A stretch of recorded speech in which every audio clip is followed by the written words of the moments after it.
Genesis chapter 47. Joseph went and told Pharaoh, "My father and brothers with their flocks and herds and everything they own have come from the land of Canaan and are now in Goshen." He chose 5 of his brothers and presented them before Pharaoh. Pharaoh asked the brothers, "What is your occupation?" "Your servants are shepherds," they replied to Pharaoh, "just as our fathers were." They also said to him, "We have come to live here a while because the famine is severe in Canaan, and your servants' flocks have no pasture. So now, please let your servants settle in Goshen." Pharaoh said to Joseph, "Your father and your brothers have come to you, and the land of Egypt is before you. Settle your father and your brothers in the best part of the land. Let them live in Goshen, and if you know of any among them with special ability, put them in charge of my own livestock." Then Joseph brought his father Jacob in and presented him before Pharaoh. After Jacob blessed Pharaoh, Pharaoh asked him, "How old are you?" And Jacob said to Pharaoh, "The years of my pilgrimage are 130. My years have been few and difficult, and they do not equal the years of the pilgrimage of my fathers." Then Jacob blessed Pharaoh and went out from his presence. So Joseph settled his father and his brothers in Egypt and gave them property in the best part of the land, the district of Ramesses, as Pharaoh directed. Joseph also provided his father and his brothers and all his father's household with food according to the number of their children. Joseph and the famine. There was no food, however, in the whole region because the famine was severe. Both Egypt and Canaan wasted away because of the famine.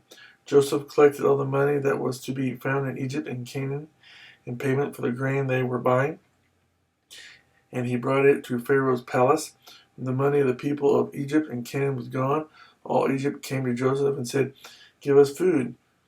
Why should we die before your eyes? Our money is used up." "Then bring your livestock," said Joseph. "I will sell you food in exchange for your livestock, since your money is gone." So they brought their livestock to Joseph, and he gave them food in exchange for their horses, their sheep and goats, their cattle and donkeys. And he brought them through that year with food in exchange for all their livestock. When that year was over, they came to him the following year and said, "We cannot hide from our Lord the fact that since our money is gone and our livestock belongs to you, there is nothing left for our Lord except our bodies and our land. Why should we perish before your eyes? We and our land as well. Buy us and our land in exchange for food, and we with our land will be in bondage to Pharaoh. Give us seed so that we may live and not die, and that the land may not become desolate." So Joseph bought all the land in Egypt for Pharaoh. The Egyptians, one and all, sold their fields because the famine was too severe for them. The land became Pharaoh's, and Joseph reduced the people to servitude from one end of Egypt to the other. However, he did not buy the land of the priests, because they received a regular allotment from Pharaoh and had food enough for the allotment Pharaoh gave them. That is why they did not sell their land. Joseph said to the people, "Now that I have bought you and your land today for Pharaoh, here is seed for you, so you can plant the ground. But when the crop comes in, give 1/5 of it to Pharaoh. The other 4/5 you may keep as seeds for the fields and as food for yourselves and your households and your children." "You have saved our lives," they said. "May we find favor in the eyes of our Lord. We will be in bondage to Pharaoh." So Joseph established it as a law concerning land in Egypt, still in force today, that 1/5 of the produce belongs to Pharaoh. It was only the land of the priests that did not become Pharaoh's. Now the Israelites settled in Egypt in the region of Goshen. They acquired property there and were fruitful and increased greatly in number.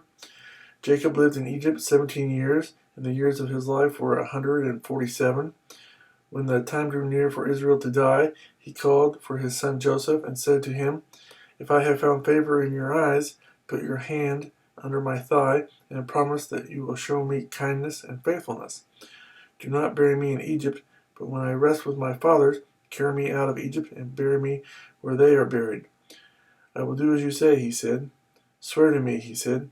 And Joseph swore to him, and Israel worshipped as he leaned on top of his staff.